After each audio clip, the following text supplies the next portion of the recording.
করে প্রাণ খুলে আওয়াজ করে বলি আলহামদুলিল্লাহ। আল্লাহর শুকরিয়া, আল্লাহ পাক রব্বুল আলামিন আমাদেরকে রমজান পর্যন্ত হায়াত দিয়েছেন এবং রমজান মাসের প্রথম জুমায় আমাদেরকে আল্লাহ তাআলা সুস্থ রেখে আল্লাহ তাআলার পবিত্র মসজিদে আসার তৌফিক দিয়েছেন। এটা আমাদের জন্য আল্লাহর পক্ষ থেকে অনেক বড় রহমত। আমরা বিগত 2 মাস আগ থেকে আল্লাহ তাআলার কাছে দোয়া করতেছিলাম, আল্লাহুম্মা বারিক লানা ফি রজব ওয়া শাবান ওয়া বাল্লিগনা ইয়া আল্লাহ, আপনি রজব এবং শাবান মাসে আমাদের হায়াতের মধ্যে বরকত দেন এবং রমজান পর্যন্ত আমাদেরকে পৌঁছায় দিন। আমরা যে দোয়াটা করছি আল্লাহ তাআলা আমাদের দোয়াকে কবুল করে রমজান পর্যন্ত আমাদের হায়াতকে পৌঁছে দিয়েছেন। এটা আমাদের জন্য অনেক বড় সৌভাগ্য, ঠিক কিনা বলেন? আল্লাহ চাইলে কিন্তু আরো অনেক মানুষ এই 2 মাসের মধ্যে মৃত্যুবরণ করে ফেলেছেন। 2 মাসের মধ্যে অনেক মানুষ আছেন অসুস্থ হয়ে হাসপাতালের মধ্যে আছেন, অনেক কিছু হয়ে গেছে 2 মাসে।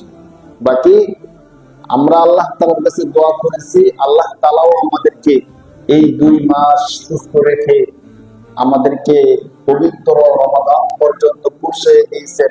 এটা আল্লাহর কাছে আমাদের জন্য অনেক বড় সৌভাগ্যের ব্যাপার।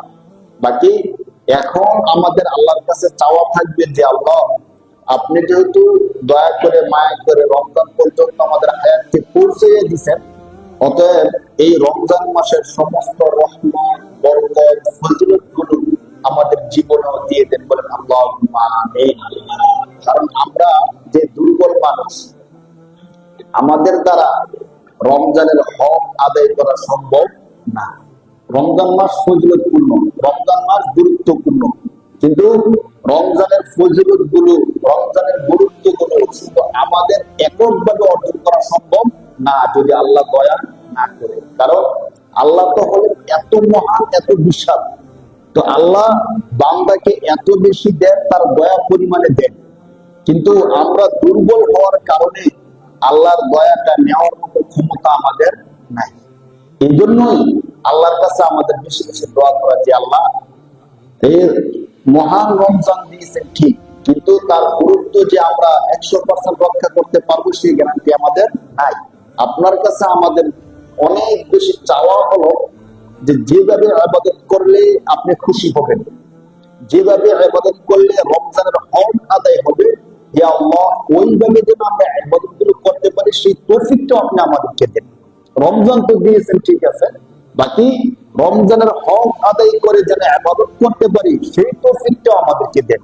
কারণ হাদিস শরীফের মধ্যে আসছে, তিরমিজি শরীফের হাদিস, রাসূল সাল্লাল্লাহু আলাইহি ওয়াসাল্লাম বলেন, ওই ব্যক্তির থেকে দুর্ভাগা আর কেউ নাই যার জীবনে রমজান আসছে, এই মহান রমজান পাওয়ার পরেও রমজান শেষ হয়ে গেছে কিন্তু তার গুনাহ শেষ হয় নাই।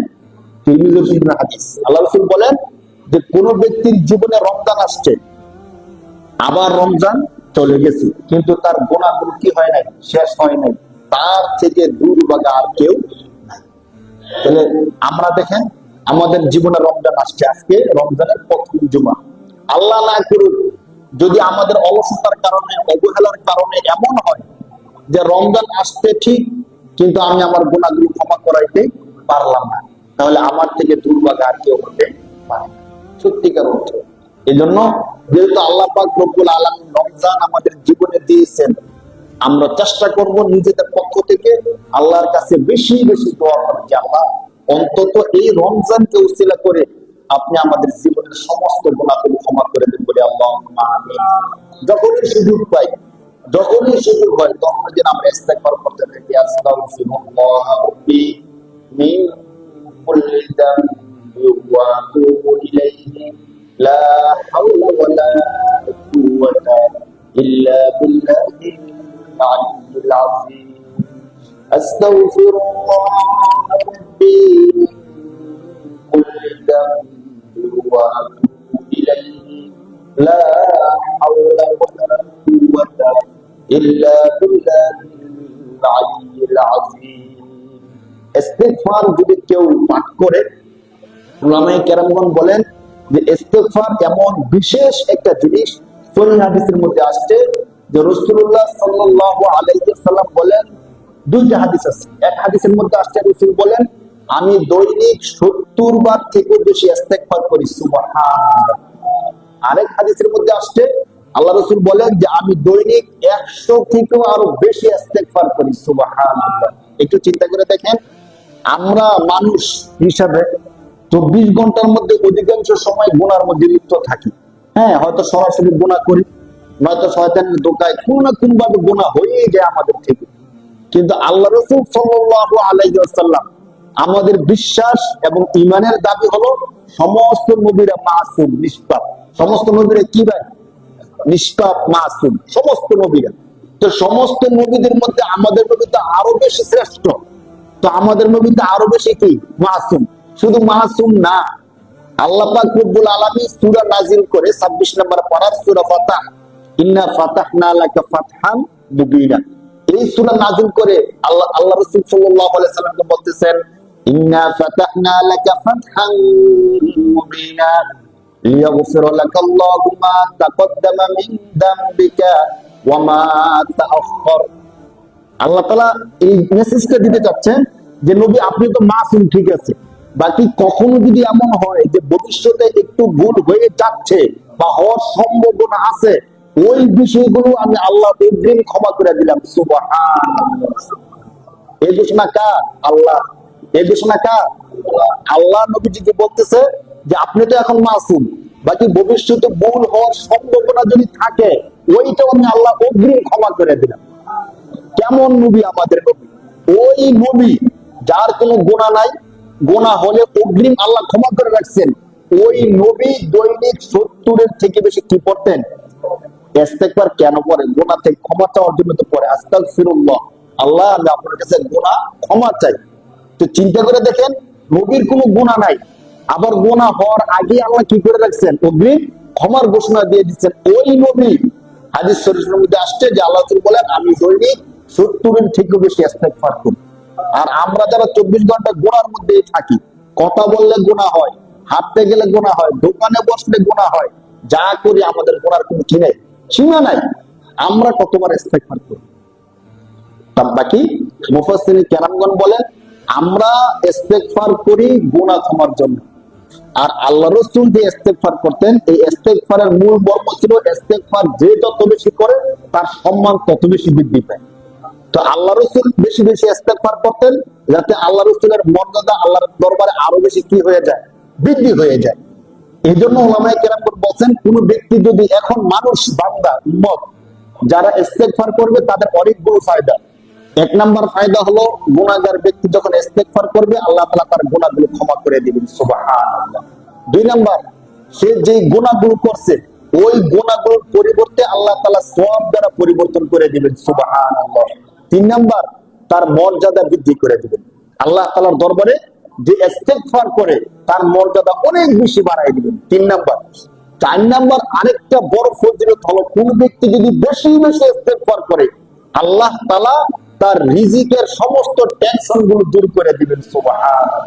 উলামায়ে কেরামগণ বলছেন যে কারো যদি রিজিকের টেনশন থাকে, যদি কারো টাকা পয়সার সমস্যা থাকে বা খাবার দাবারে কারো যদি সমস্যা হয়, সে যেন বেশি বেশি ইস্তেগফার করে। যে যত বেশি ইস্তেগফার করবে খালেস নিয়তে, আল্লাহ তাআলাকে হাজির নাজির জেনে, হাদিসের উপর বিশ্বাস রেখে কোন ব্যক্তি যদি দৈনিক বেশি বেশি ইস্তেগফার করে আল্লাহ তাআলা তার রিজিকের সমস্ত টেনশন গুলো দূর করে দিবেন, সুবহানাল্লাহ। আমরা যে অপরাধ করি অধিকাংশ অপরাধ কিন্তু খাবার দাবার রিজিকের জন্যই করি। হ্যাঁ, মানুষকে যদি জিজ্ঞেস করে যে আপনি যারা চোর চুরি করেন কেন? একটু ভালো খাওয়ার জন্য তো চুরি করে। ডাকাতি করেন কেন? একটু ভালো খাওয়ার জন্য, একটু ভালো থাকার জন্য না। যে সরকারের টাকা চুরি করে কেন চুরি করেন? আর একটু ভালো থাকার জন্য। যে সুদি কারবার করেন কেন? আর একটু ভালো থাকার জন্য, খাওয়ার জন্য। ঘুষ খান কেন? আর একটু ভালো থাকার জন্য, ভালো খাওয়ার জন্য। তো অধিকাংশ অপরাধগুলো স্বাভাবিকভাবে রিজিকের সাথে, থাকা খাওয়ার সাথে সম্পৃক্ত। যদি আমরা ইস্তেগফার করি আল্লাহ তাআলা যদি আমাদের খাবারের রিজিকের সমস্যা দূর করে দেন, আমাদের আর কোনো গুনার দরকার পড়ে না। এই জন্য রমজান মাস আমরা যে ইবাদত সবচেয়ে বেশি করতে পারি, প্রথম যে হাদিসটা বলছিলাম হাদিসের মধ্যে আসছে যে কোন ব্যক্তি রমজান পাইলো কিন্তু তার গুনাহগুলো ক্ষমা করার আগেই রমজান শেষ হয়ে গেল, তাহলে সে হলো সবচেয়ে বড় দুর্ভাগা। না, এই জন্য আমাদের গুনাহগুলো ক্ষমা করার জন্য বেশি বেশি ইস্তেগফার করা, আল্লাহর কাছে সম্মান অর্জন করার জন্য বেশি বেশি ইস্তেগফার করা, সর্বোপরি আমাদের রিজিকের যে সমস্যাগুলো আছে ওই সমস্যাগুলো দূর করার জন্য আমরা আল্লাহর কাছে বেশি বেশি কি করবো ভাই? ইস্তেগফার করবো। আস্তাগফিরুল্লাহ সবচেয়ে ছোট্ট ভাবে যদি আমরা বলি, শুয়ে রয়েছি, ঘুম ধরতেছে না, আস্তাগফিরুল্লাহ আস্তাগফিরুল্লাহ আস্তাগফিরুল্লাহ, এটুকু বললো যথেষ্ট। যদি আর কোনো কিছু না বলি, শুধু কতটুকু আস্তাগফিরুল্লাহ আস্তাগফিরুল্লাহ। আস্তাগফিরুল্লাহর অর্থ হলো, হে আল্লাহ আমি আপনার কাছে কি চাই? ক্ষমা চাই। আর যদি পুরোটা বলতে পারি কত ভালো, আস্তাগফিরুল্লাহ রাব্বি মিন কুল্লি যামবিন ওয়া আতুবু ইলাইহি লা হাওলা ওয়ালা কুওয়াতা ইল্লা বিল্লাহিল আলিয়্যিল আযীম। আস্তাগফিরুল্লাহ রাব্বি কুল্লি যামবিন ওয়া আতুবু ইলাইহি লা হাওলা ওয়ালা কুওয়াতা ইল্লা বিল্লাহিল আলিয়্যিল আযীম। রমজানের শুরু টাইম চলতেছে এখন, রমজানের এটা হলো প্রথম জুমা। এখন থেকে যদি আমরা প্ল্যান করি যে রমজান শেষ হওয়ার আগে আগে আমার গুনাহগুলো শেষ করতে হবে, তাহলে সম্ভব। আর যদি এমন হয় যে অতীতে যেভাবে চলছি ঠিক ওইভাবেই চলতেছি, আমাদের কোনো প্ল্যান নাই, সবাই রোজা রাখতেছে আমি রোজা রাখতেছি, সবাই তারাবি পড়তেছে আমিও তারাবি পড়তেছি, অন্য অন্য মাসে যেভাবে জীবন যাপন করছি এই মাসেও ঠিক ওইভাবে জীবন যাপন করতেছি, তাহলে আমাদের মধ্যে পরিবর্তন আসবে না। আমাকে মনে করতে হবে রমজান মাস আসে মানুষকে পরিবর্তন করার জন্য। রমজান কেন আসে ভাই? মানুষের জীবনে পরিবর্তন করার জন্য। আমি যখন সাহারি খাই, সাহারি কেন খাই? রোজা রাখবো। সাহারি কেন খাই বলেন? রোজা রাখবো। দেখেন, রোজা শুধু রোজা না, আমাদের জীবনে রোজাটা অনেক বড় একটা শিক্ষা। কেমন শিক্ষা দেয় একটু খেয়াল করেন। আমরা স্বাভাবিকভাবে ছোট্ট থেকে রোজা রাখতে রাখতে অভ্যস্ত, এই জন্য মনে করি কি রমজান আসছে রোজা রাখবো, তারাবি পড়বো, শেষ, আর কোনো কিছু না। কিন্তু রমজান আসছে, এই যে রোজা রাখা, এই যে তারাবি পড়া, এটা যে আমাদের জীবনের গুরুত্বপূর্ণ একটা মেসেজ, আমরা খেয়াল করি না। আসলে আজকে একটু বিশ্লেষণ করি। রমজান মাস আসছে, শেষ রাতে উঠলাম, খাবার খেলাম। স্বাভাবিকভাবে সারা বছর কিন্তু আমরা এইভাবে খাবার খাই না, খাই না। এখন শেষ রাত্রে উঠলাম, খাবার খাইলাম, কেন খাইলাম? আল্লাহ আদেশ করছেন। কে আদেশ করতে বলেন? তো শেষ রাত্রে উঠে খাবার খাওয়ার আদেশটা কার? আল্লাহ। এই জন্য আমি এখানে আল্লাহর আদেশটা মানলাম। এক নম্বরে আমার ফজরটা শুরু হইলো কার আদেশের মাধ্যমে? আল্লাহর আদেশের মাধ্যমে। এখন যখন ভোর হইল, সুবহে সাদিক উদিত হওয়ার সাথে সাথে আমি খাবার খাওয়া ছেড়ে দিলাম। এমন কি হয়, মাইকে যখন মুয়াজ্জিন ঘোষণা দেয় সাহারি খাওয়ার সময় শেষ, আর কেউ সাহারি খাবেন না, এই কথা বলার পরে আমরা কি আর কেউ খাই? বলেন, আমরা কি আর কেউ খাই? এমনও হয়, ধরেন ওই দিন ঘুম ভাঙে নাই কোন কারণে, এমন সময় ঘুম ভাঙছে যখন মসজিদ থেকে বলতেছে সাহারি খাওয়ার সময় শেষ, আর কেউ সাহারি খাবেন না, এমন সময় কি হয়েছে? ঘুম ভাঙছে। আর স্বাভাবিকভাবে আমাদের প্রত্যেকের ঘরে তো খাবার দাবার থাকে, শেষ রাতে খাওয়ার জন্য খাবার দাবার সবকিছু রেডি করা থাকে। এখন আমাদের মধ্যে আমরা যারা আছি, ধরেন ঘুম ভাঙছে, ইমাম সাহেব যখন মাইক দিয়ে বলতেছে যে সাহারি খাওয়ার সময় শেষ, আর কেউ সাহারি খাবেন না, কিন্তু রান্না বান্না তো সব করে রাখছি। এখন কি আমরা মনে মনে ভাবি যে হুজুর বললে বলছে, সমস্যা নেই, রান্না বান্না সবকিছু করা আছে, যেহেতু 10 মিনিট লাগবে, অল্প সময়ে খাবারটা খাইনি, আমরা কি কেউ খাই? কেন খাই না? একটু চিন্তা করে দেখেন তো। মানে মাইকে শুধু ঘোষণা করছে, তখন যদি আমরা খাইতে যাই, এলাকার পুলিশ এসে কি আমাদেরকে পিটাইবে? যে মাইকে ঘোষণা করছে এরপরও কেন খাইলা? বা আমাদেরকে কি পুলিশ বন্দি করে নিয়ে যাইবো? না। এলাকাবাসী কি আমাদের গালাগালি করবে? কিচ্ছু না।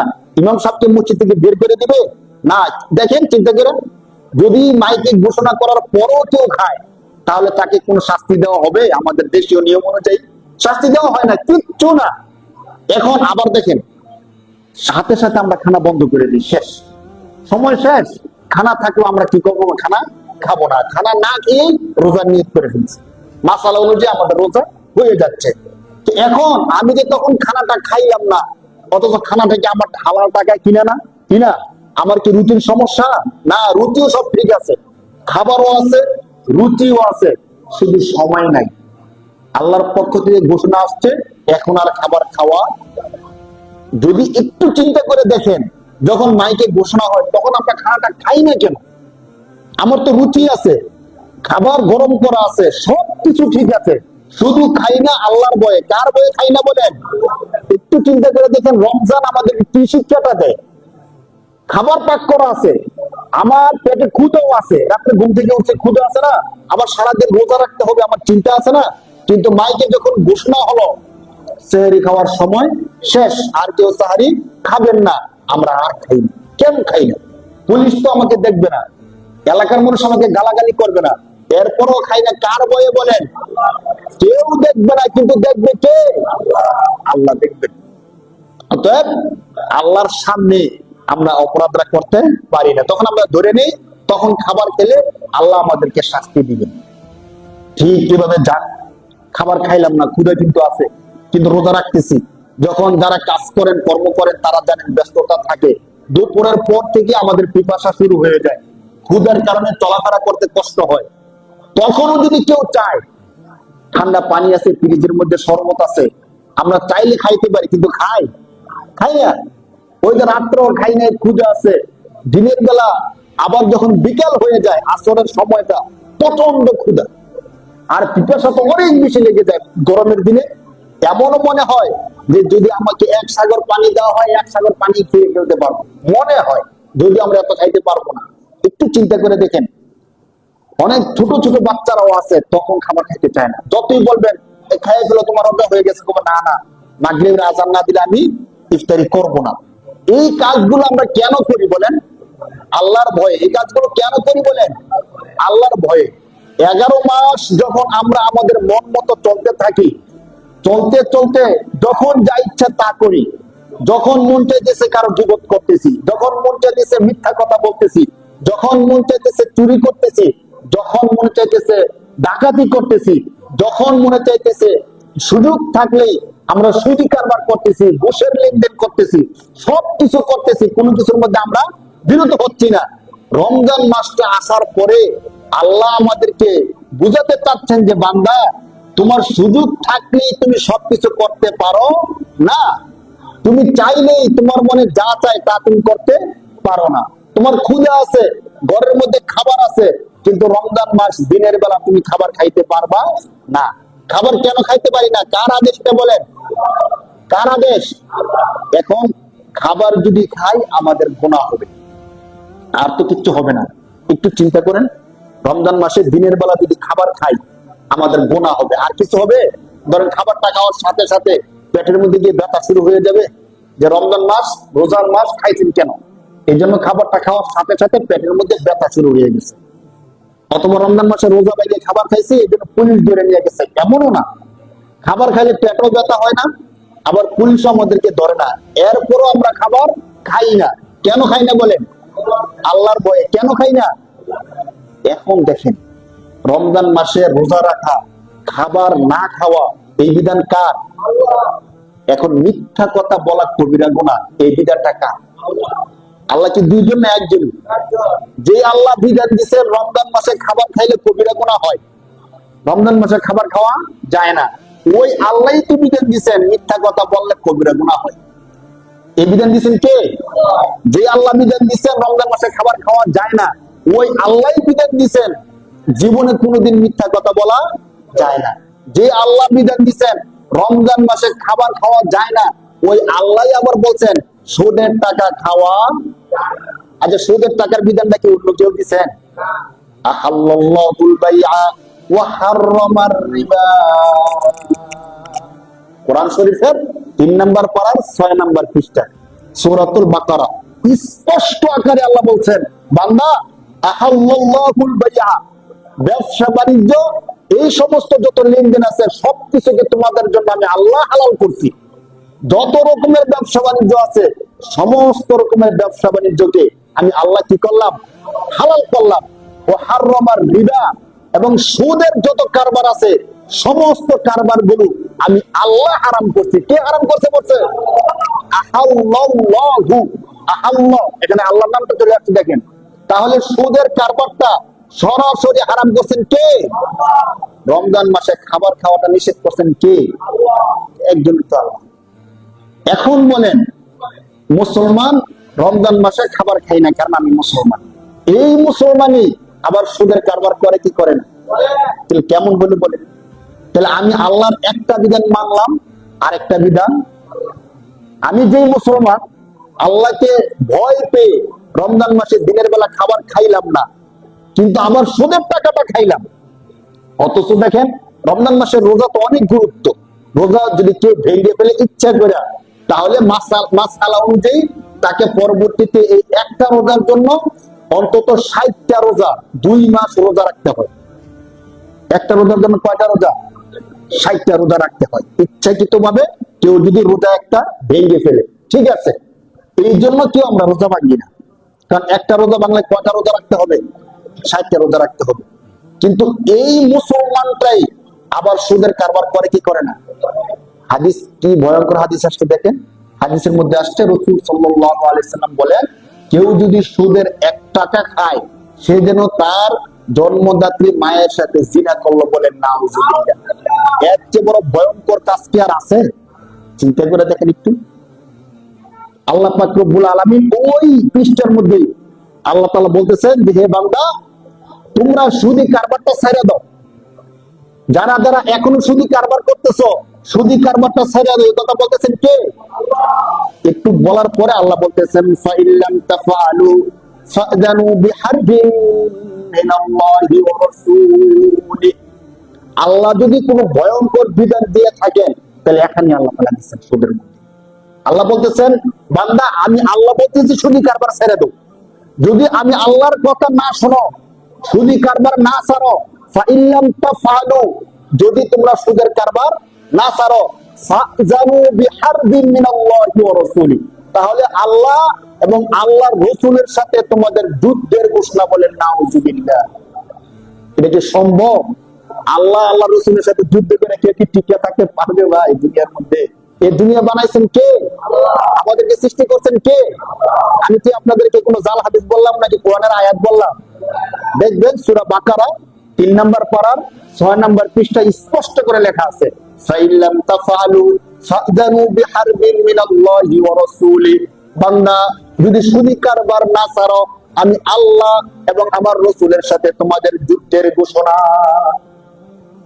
তাহলে যে আল্লাহ পৃথিবী বানাইলেন, আমাদেরকে সৃষ্টি করছেন কে? যে সৃষ্টি করছে তার সাথে কি আমাদের ক্ষমতা চলবে বলেন? দুনিয়ার পরাশক্তির সাথে হলে এক কথা, হয়তো সে পারবে না তো আমি পারবো, কিন্তু যিনি পৃথিবী বানাইলেন, যিনি আমাদেরকে সৃষ্টি করছেন, তার সাথে যুদ্ধ করে কেউ টিকে থাকতে পারবে ভাই? এখন চিন্তা করেন, এরপরও যদি আমরা না বুঝি, হাসরের ময়দানে যাওয়ার পরে আল্লাহ যদি বলেন যে তোমার কানের মধ্যে কথাগুলো আসছিল, তুমি কেন শুনলা না? এই প্রথম রমজানের প্রথম জুমায় আমরা এই কথাগুলি এখন এই জন্য বলতেছি যে রমজান শেষ হওয়ার পরে আমরা কে বেঁচে থাকবো কে বেঁচে থাকবো না আমরা কেউ জানি। আর এই রমজান আমাদের শেষ রমজান কিনা তাও আমরা জানি না।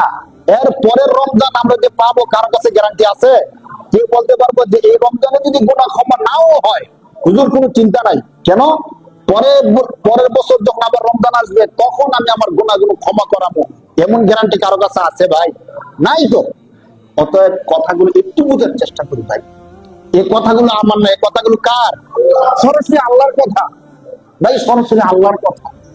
আল্লাহ তাআলা কোরআন শরীফের মধ্যে এই কথাগুলো আমাদেরকে এই জন্যই বলে দিচ্ছেন যাতে করে আমরা এখনই সতর্ক হয়ে যাই। পরবর্তী রমজান পাবো, সুদি কারবার ছাইরা দিব, তওবা করব, এই সময়টা যে আমার আসবে এই গ্যারান্টি আমার জীবনে নাই। অতএব রমজান মাস আসে মানুষকে পরিশুদ্ধ করানোর জন্য, রমজান মাস আসে মানুষকে মুক্ত করানোর জন্য, রমজান মাস মানুষের জীবনে রহমত, বরকত, নাজাত, মাগফিরাত নিয়ে আসে। কিন্তু আমি যদি আমার অতীতের গুনাহগুলো ছাড়তে না পারলাম, রমজানের আগে মিথ্যা কথা বললাম, এখনো মিথ্যা কথা বলি, রমজানের আগে সুদি কারবার করতাম, এখনো সুদি কারবার করি, রমজানের আগে মানুষের জমি জবরদখল করছি, এখনো এই কাজগুলো করি, রমজানের আগে যত অপরাধ করছি এই রমজান মাসেও সমস্ত অপরাধগুলো করি, তাহলে আপনাদের কি মনে হয় রমজানের রহমত, বরকত, ফজিলত কি আমাদের জীবনে আসবে? স্বাভাবিকভাবে আমরাই বুঝি রমজানের রহমত বরকত কি আসবে? আসবে না তো। তাহলে এমন হয়ে যাবে ওই রাসূল সাল্লাল্লাহু আলাইহি সাল্লামের হাদিস, তিরমিজি শরীফের হাদিস, যে কোন ব্যক্তির জীবনে রমজান আসছে কিন্তু সে গুনাহগুলো ক্ষমা করাইতে পারলো না, তাহলে তার থেকে দুর্ভাগা হতভাগা আর কেউ হতে পারে না। এজন্য ভাই, আমরা যারা মসজিদে আসছি, আমরা তো সবার আগে বিশ্বাস করি আল্লাহকে। কাকে বিশ্বাস করি ভাই? আল্লাহকে বিশ্বাস করি বলেই তো মসজিদে আসছি। যদি আল্লাহকে বিশ্বাস না করতাম মসজিদে আসতাম বলেন? আল্লাহকে বিশ্বাস করে এরপরে তো মসজিদে অনেকে আসছে না এখনো। অনেক মুসলমান আছে নামাজ পড়ে না, তো সে কি আল্লাহকে বিশ্বাস করে না? করে। তো আল্লাহকে বিশ্বাস করে তাদের মধ্যে অনেকে মসজিদে আসছে না। আর আমরা যারা আল্লাহকে 100% বিশ্বাস করি, তারা কোথায় আসছি? মসজিদে আসছি। ওই আল্লাহ আমাদেরকে বলতেছেন, বান্দা তোমার জীবনে আমি রমজান দিছি পরিবর্তনের জন্য, অতএব আগে তুমি যত গুনাহগুলো করছো সমস্ত গুনাহগুলো ছেড়ে দাও, আমি আল্লাহর কাছে তওবা করো। এই রমজান আমি তোমাদেরকে দিছি তোমাদের জীবনের সমস্ত গুনাহগুলো ক্ষমা করার জন্য। সুবহানাল্লাহ।